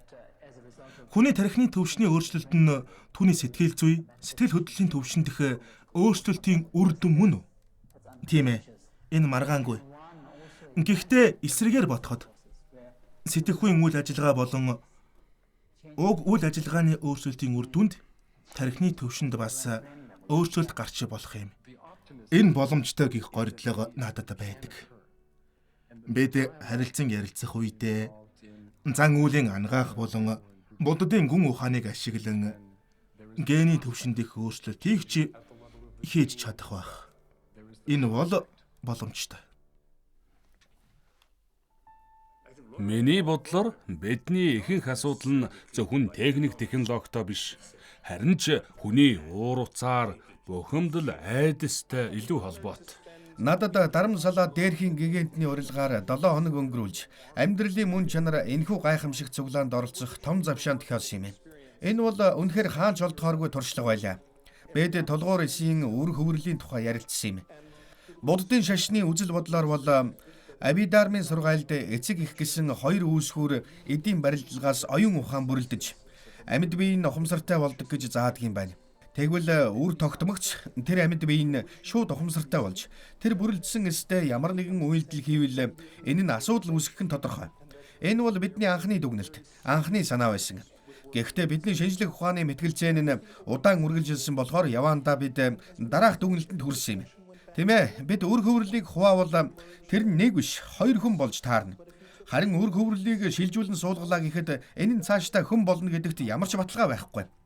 Юу ч гарахгүй байж магад. Учир нь ихэнх үр хөврөл өөрөө устчихдаг юм. Тиймээс магадгүй энэ асуудал тийм яривхтай байдаг баг. Гэхдээ хамгийн гайхалтай нь эрдэмтэн миний хувьд буддын эрдэмтэд болон дээрхийн гигант нар энэ асуудлыг яаж хилцэж байгааг харах нь байсан юм. Магадгүй тэд өөр утгаар нь ярьж энэ бүхэн уг асуудлаар хийгдсэн туршилтуудаас бий болсон муу үеийн үртэй ямар ч холбоогүй ч байж магадгүй юм шүү дээ. Миний бодлоор бидний оюун ухааны талаарх мэдлэг бол цаг хугацааны ирэхээр заавал нэмэгдэж таарна. Өнөө үед баруун орны хүмүүс ген судлалыг ёс суртахууны талаас нь нэлээд бичих гэж оролддог болж. Тиймээс би маш их найдаж байгаа.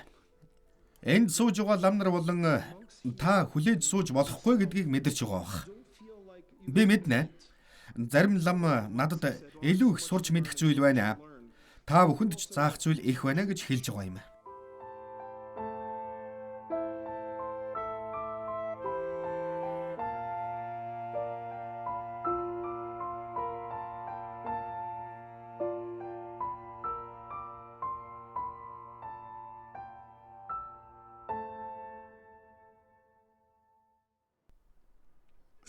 Энэ нь цаашдын хөгжилд тус нэмэр болно. Хоорондын харилцан яриа хийх нь ерөнхий мэдлэг болон эрдэм судалгааны хүрээг тэлэхэд үнэхээр хувь нэмэр оруулж байна. Үүнийг цаашид улам өргөжүүлэх хэрэгтэй. Далай лам бяцлаглалын мэдрэл судлалын талбарыг шинэ үеийнхэнд нээхийг дэмжсэн байна. Би болон мэдрэл судлаач. Би Эморийн их сургуулиас эрдмийн зэрэг авч тэндээ докторийн диссертацаа хамгаалсан юм. Гэтэл тэд намайг өөрийн зуны эрдэм шинжилгээний хүрээлэнд ажиллах уу гэж урьлаа. Тархины бичлэг хийх аргачлалын судалгаанд санхүүгийн тэтгэлэг олгоно гэдгийг сонсоод би тэнд ажиллахаар шийдсэн юм. Зуны эрдэм шинжилгээний хүрээлэн бол энэ салбартаа үнэхээр маш том үүрэг гүйцэтгэж байгаа байгууллага билээ. Удирдлага нь олон ахлах судлаач, эрдэмтэд, залуу сонсогч, докторантуудыг ажилд авдаг. Үүний гол санаа нь бидний хөгжилд бодит туслалцаа үзүүлэх. Зуны эрдэм шинжилгээний хүрээлэнд элссэн залуу эрдэмтэд Варелагийн нэрэмжит $20,000 тэтгэлэгт хамрагдах эрхтэй байдаг. Эрдэм шинжилгээний хуралд та хийсэн судалгаагаа олон нийтэд танилцуулахгүй бол өөр хэн үүнийг хийх вэ?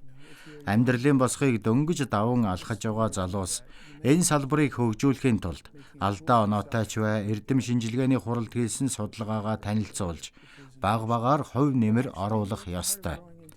Хуралд оролцох нь бүхэлдээ энэ салбарын төлөө хийж байгаа чухал алхам гэж хэлж болно.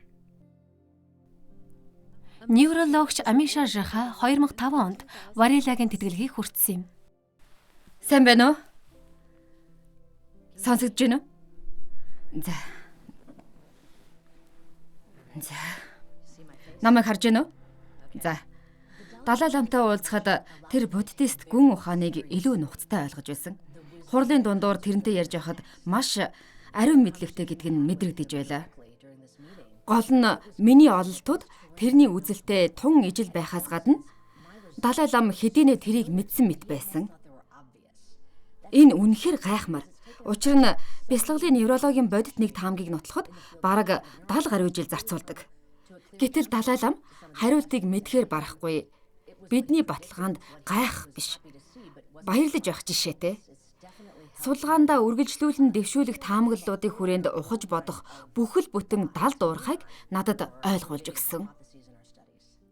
Бурхан багш өөрөө хүртэл итгэл сүсэг бишрэлд биш. Харин саруул ухаан судалгаанд итгэх хэрэгтэй гэж ховоргуу дагалдагч лам нартаа тодорхой айлдсан байдаг. Өнөөдөр энд цугласан бидэнд ертөнцийн хамгийн үл тайлгдах нууц уулсан ухамсар оюун сэтгэлийн тухай ярилцах завшаан үүсэж байна. Профессор Кристоф Кох бол Калтекийн их сургуулийн биологи инженерийн сургуулийн багш. Тэрээр бас тархины шинжлэх ухааны Пол Аллений хүрээлэнгийн ахлах судлаач юм. Дээрхийн гигантен яг одоо бидэнд 2300 гаруй жилийн түүхтэй барууны ухаан юу судалж байсан тухай ярих өндөр хариуцлага оногдоод байна. Барууны үзэл эртний грекээс гаралтай. Энэ уламжлалт онол нь анх төрлөх чанарыг туршилгаар суйрлуулж байж. Аливаа зүйлийн талаар өөрийн бодолтой байх ёстой ч бодит байдал дээр туршилт заавал хийгдэж, тэр туршилт дээр үндэслэн шинжлэх ухааны онол гардгаа гэж хэлж болно. Дээрхийн гигантен Далай ламтай 7 хоног уулзах та тэрний зөвхөн хүн бус бас амьд бүхний уй зовлон зүдгүүрээс салгах хүсэл эрмэлзэл намайг гайхшруулсан юм. Амьд бүхний тарих бол маш нарийн бүтэцтэй. Ямар нэгэн ухамсар мэдрэх үгээс шалтгаалдаг. Бясалгалын олон нарийн төрлүүд анхаарлыг минь ихэд татаж ивлээ. Бодит үннийг байгаагаар нь харах бясалгал, дотоод ертөнцийг харах бясалгал хийгээд ухамсар ямагт сэргэг байдалд байдаг. Түүнээс гадна агуулга, зориг, хүсэл, зүүд, төсөөлөл, айдас, далд ухамсар оршиж байдаг. Ухамсар гэж үнэхээр хачиргалтай. Урд өмнөөс илүүтэйгээр өөрсдийн сэтгэл оюунаа дээд зэргээр бясалгаж сурсан залуу лам нарыг мэдлэгээ түгээн дэлгэрүүлэхээс гадна эрдэмтэн болгох замыг нээх дэмжлэг улам ихсээр байна.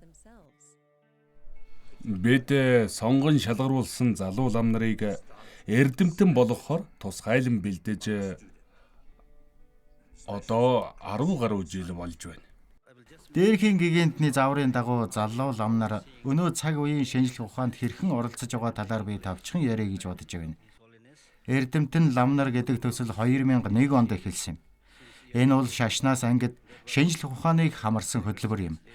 Энэ хөтөлбөр нь шинжлэх ухааны анхан шатны мэдлэг олгохоос гадна өөр сүм хийдэд нэгэн зорилгын төлөө шинжлэх ухааныг түгээхийн зэрэгцээгээр хамтын ажиллагааг бэхжүүлэхэд зориулсан хөтөлбөр юм.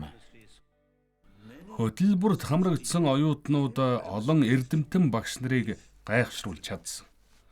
Оюутан лам нар англи хэл, тоо, математикийг сайн мэддэггүй байсан ч тэдний бодох, дүгнэх чадварууд маш сайн хөгжсөн байлаа.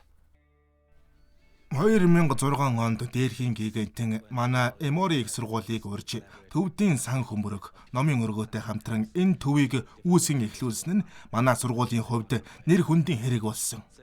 Энэ хамтын ажиллагаа нь төвдийн лам нарт орчин үеийн шинжлэх ухааны мэдлэг олгохоос гадна дээрхийн гигантны чин зорилгын хүрээнд хойж үеийнхний сайн сайхны төлөө чухал үүрэг гүйцэтгэх бясалгал шинжлэх ухааныг хосолсон тэр шинэ мэдлэгийг нээх зорилгыг чухалчлан үзэж байгаа юм. Хамгийн гол нь оюутан лам нар шинжлэх ухаанд зөвхөн сонирхох биш, хэрэгтэй зүйл сурч авах ёстой. Шинжлэх ухааны сургалтын хөтөлбөрүүд асар дэлгэрэнгүй их хэмжээгээр орчуулгдан гардаг. Төслийг дэлгэрүүлэхэд маш олон төвд лам нар Эморийн сургуульд бэлтгэгдэн төгссөн бөгөөд энтгэх улс дахь төвдийн тэргүүлэх дацан хийдэд олон шинжлэх ухааны төвүүд нэгдсэн байна. 2000 жилийн дараа анх удаа төвдийн хэдийн боловсролын тогтолцоонд ийхүү асар том шинжилэл хийгджээ. Шинжлэх ухааны хичээл заавал орох шаардлагатай хөтөлбөрүүдийн нэг нь болсон юм. Миний бодлоор хэрэг бид боддын шашны ухаан бас боддын шашны шинжлэх ухаантай хослуулсан мэдлэгийг өргөн дэлгэрүүлж чадвал энэ их олон эерэг үр дүнг авчирна. Хэдий гарах үр дүн нь одоо харагдахгүй ч гэсэн алстаа гарах үр өгөөж явцууд маш их байна.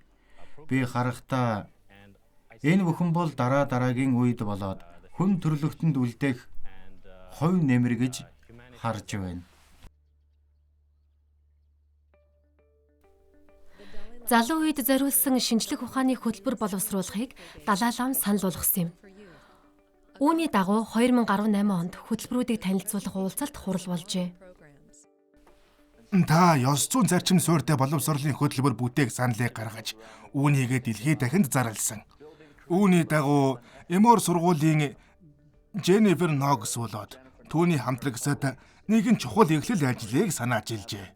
Тэдний санаачилсан хөтөлбөрийг нийгмийн харилцаа сэтгэл хөдлөл ёс зүйд суралцах үе гэж нэрлэдэг байгаа юм. Энэ хөтөлбөр нь дотоод анхаарал, сэтгэл хөдлөл гэд 3 чиглэлээс гадна нийгэмших ухаан, гадаад тогтолцооны ухаан гэдэг чиглэлээс бүрддэг юм. Өнөө цагийн орчинд амьдарч байгаа хүүхдүүд ямар нэгэн байдлаар сэтгэл санааны гэмтэлтэй өсдөг бөгөөд мэдрэхүй нервийн системээ хянах үндсэн чадруудыг эзэмшүүлэхгүй бол бясалгал заана гэдэг нь үр дүн багтаа байхаас гадна амьсгалах дасгал нь ямар нэгэн байдлаар тухайн сэтгэлийн эмгийг сэдрэх магадлал болж болзошгүй. Тиймээс бид сэтгэлийн хат эзэмшүүлэхэд анхаарсан ийм нэгэн бүхэл бүтэн хөтөлбөр гаргасан юм.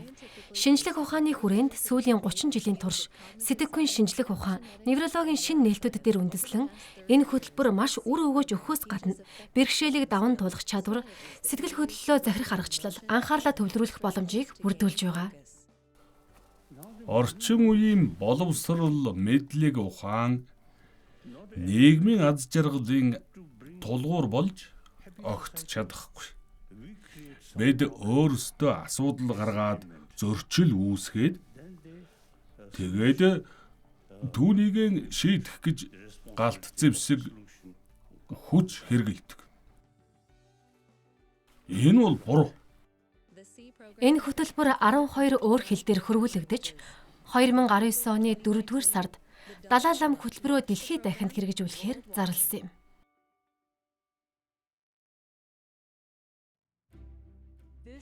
Энэ бол бидний 30 дахь уулзалт мэтгэлцэн. Энэ уулзалтанд дээрхийн гигантэн шинжлэх ухааны, гүн ухааны эрдэмтэд, бясалгагч нар мөр зэрэгцэн сууж буддын шинжлэх ухаан, орчин үеийн шинжлэх ухааны уялдааг ярьлаа. Мөн би Далай ламын эрхэм анд нөхөр Франциско Варелаг дурсмаар байна. Түүний холч хараа зүтгэлийн ачаар энэ уулзалт цугларалт боломжтой болсон юм. Би бас Эми Варелад талархлаа илэрхийлмээр байна. Эми, чи хаана байна? Эми одоогоор Европын сэтгэл ба амьдрал төвийн төлөөлөл удирдах зөвлөлийн тэргүүнээр ажилладаг юм.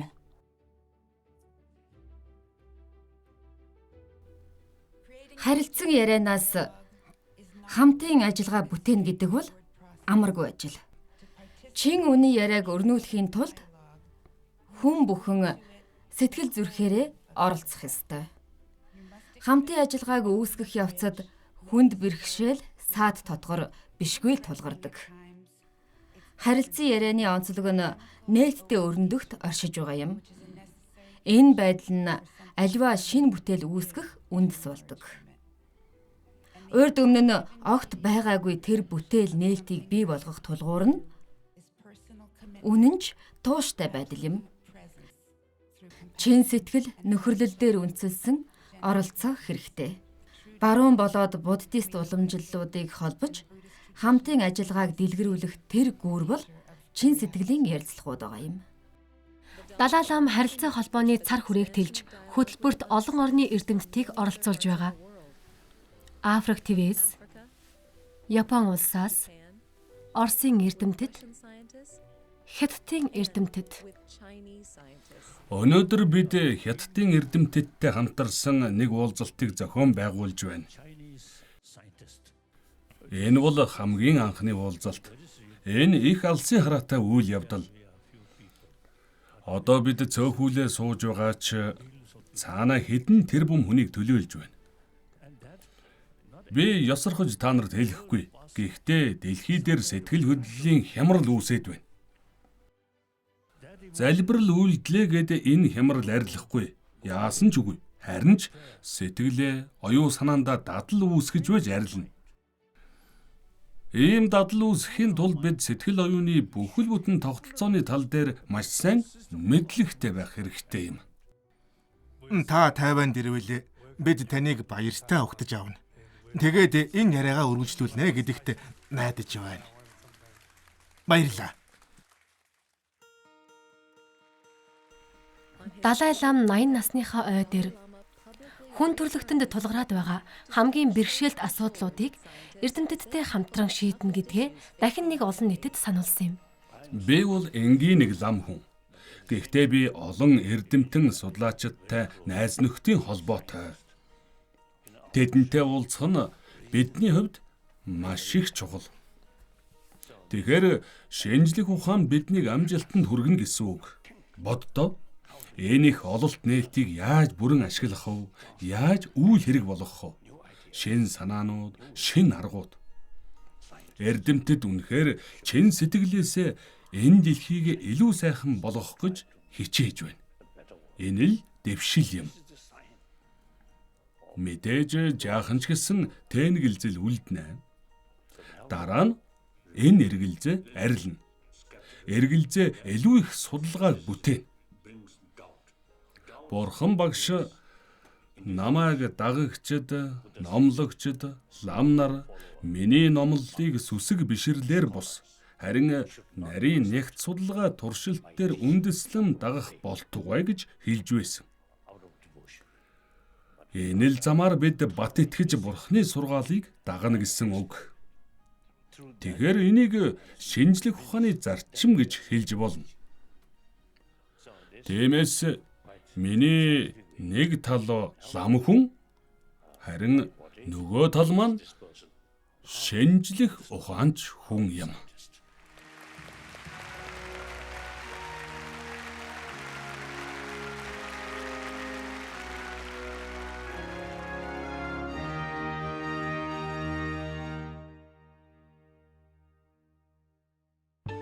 Дууны найруулагч Галсан Аргачаа Монголын үндэсний олон нийтийн телевизийн кино албан 2021 он